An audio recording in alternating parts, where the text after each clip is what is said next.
Iba't ibang kwento ng pag-asa mula Luzon, Visayas at Mindanao. Ayan, ang ihahatid namin sa inyo ngayong Semana Santa. At ang una natin bibisitahin ang napakagandang Simala Shrine sa Sibonga, Cebu. Galing, no? Simala, as in may himala kasi. Dumayo dyan ang sinasabing mapaghimalang imahe ng Birheng Maria na lumuluha umano ng dugo. Nandyan mismo ngayong umaga si Ate Sue. Ay, Ate Sue, maayong buntag!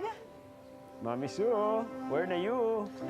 Mga kapuso, dito pa rin po tayo sa Simala Shrine sa Sibonga, Cebu at itong kinatatayuan ko po. Dito po pumipila yung mga nagpupunta rito para manalangin, magpasalamat kay Mama Mary. Yung dito po yung pinupuntahan nila yung imahe ng our Mama Mary of Lindogon. Itong kinatatayuan ko, kaya po ganyan yung yari niya. Ito po yung dinadaanan. Diba, may mga pumunta po dito na may mga disability, kailangan nakasakay sila sa wheelchair, dito po sila dadaan.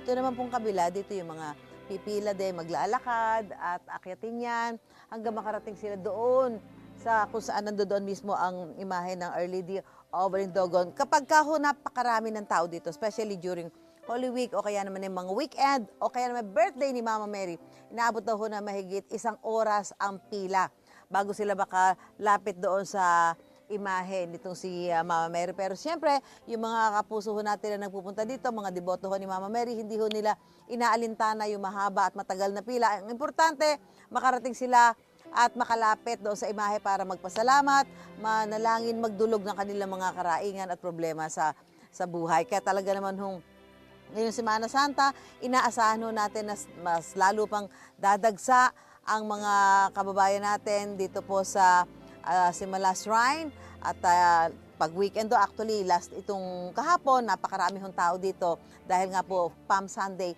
So dumagsa na ho yung mga kababayan natin. At this coming Holy Week, ngayong Semana Santa, inaasahan ho natin ang mas marami pa natin mga kababayan na pupunta rito para ho puntahan, magpasalamat ang imahe ni Mama Mary na sinasabi nga pong milagroso, mapaghimala, nagpapagaling ng mga may karamdaman at sinasabi ito po ay lumuluha ng dugo. Mamaya may makakausap po tayo. Kahapon napakarami ng tao na pumunta dito dahil siyempre dahil nga Palm Sunday, pumunta yung mga kababayan natin dito para pabasbasan yung kanilang mga dalang palaspa. So mamaya, ihatid doon namin ng mga dagdag pa mga detalye kaugnay ng ating paglilibot dito sa Simala Shrine sa Sibonga, Cebu. Kaya tutok lang po kayo, huwag kayong aalis. Babalik po kami. Yan, ngayong Lunes Santo, sisimulan natin ang paghahatid ng mga pambihirang kwento ng pag-asa. Grabe, biyaheng Cebu tayo dahil bisitahin natin ang dambana ng Our Lady of Lindogon na sinasabing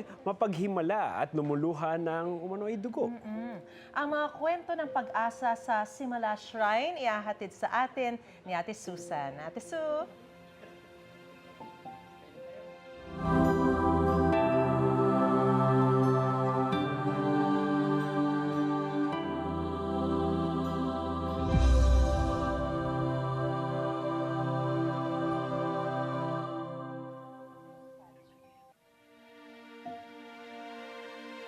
Maayong buntag Cebu, naata karon diri sa nindot na Lindogon Shrine, Sibonga, Cebu. Ang sinasabi ko po, maganda umaga Cebu. Nandito po ako ngayon sa napakagandang lugar na Lindogon Shrine dito po sa Sibonga, Cebu. At nakikita niyo po sa likuran ko, ito po yung corona ni Mama Mary. Ayan, dito po talaga dumadaan yung mga deboto. Yan, mula ho doon sa hagdan kanina na mataas, ay maglalakad doon sila dito. At bago sila makarating doon sa mismong altar kung nasaan ando doon sinasabi mapaghimalang imahe ni Mama Mary, naabot ho ng halos 1 oras dahil sa dami ng pumupunta rito mga deboto. Lalong-lalo na ho kapag birthday ni Mama Mary o kaya naman po Semana Santa o kaya naman po weekend. Ayan. At yun nga mga pumupunta rito, syempre nagpapasalamat, humihingi ng mga kasagutan sa kanilang mga panalangin, sa kanilang mga problema, ay may makakausap po tayo dito mga kapuso, ng mga nakaranas ng masasabi nilang himala sa kanilang mga buhay ni Mama Mary. Ni Mama Mary dito sa Lindogon Shrine, si Ma'am Mona de la Cruz. Ma'am, ano masasabi niyo parang himala po sa inyo ni Mama Mary? Ano po yun, first time po namin doon nag-procession ni Mama Mary, September 8 yun. Tapos may nagbigay sa kanya na damit na papalitan siya. Andun, nung hindi, tapos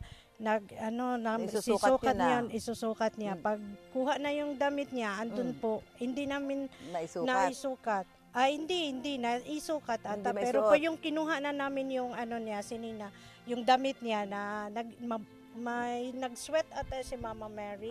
Pinawisan. Yung inano namin, parang oil. Oo, Oil, nag-oil siya, parang nag-sweat siya. Tapos, pinawisan. pinawisan. Yung kinuha na yung damit, may biglang may butterfly na Paro-paro. paro-paro na lumilipad na papunta may candle ata yung malaki doon sa gilid niya.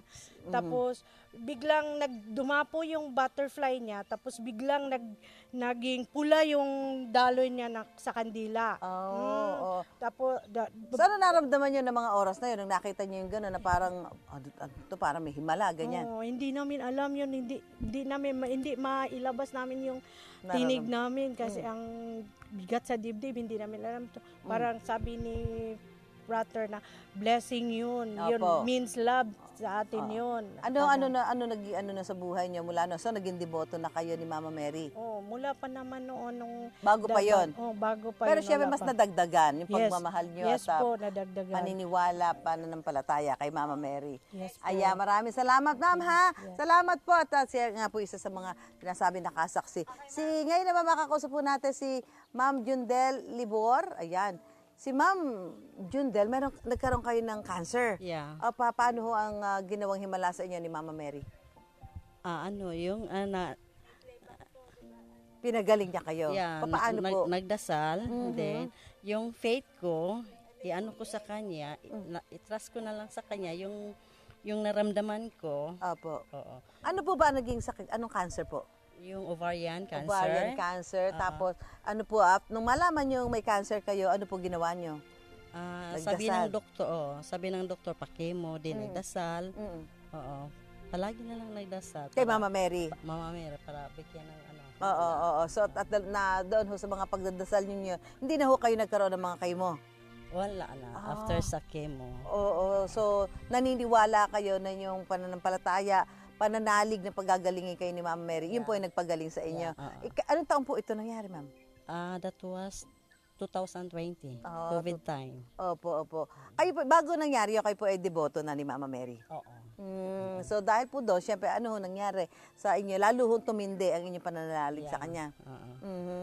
At nag-ano pa kayo, may mga sinasama pa ho kayo dito. Oo, marami. Pati na yung husband ko, nandito na, palagi na yung mga bawat 13 of the month, nandito kami. Oo. Ngayon po, okay na kayo. Kami ni Mama Mary. Pag mayroon siyang travel saan sa Sumasama Philippines, kayo. sasama kami. Nag-serve kami sa kanya. Opo. Ngayon po, okay na po kayo. Okay na po. Free from cancer. Opo. Maraming salamat, ma'am. Okay, Si thank Mama you. Jundel yan. So ito po yung mga kapuso natin na mga deboto po ni Mama Mary dito sa shrine na Lindogon Shrine. At dahil nga naniniwala sila na yung mga nakita nila, yung mga nasaksihan nila ay naging daan para ho sa kanilang higit na pananampalataya at paggaling kung anuman yung kanilang mga tinaglay na karamdaman. Mula po rito sa Lindogon Shrine sa Sibonga, Cebu. Magbabalik po kami. Back to studio.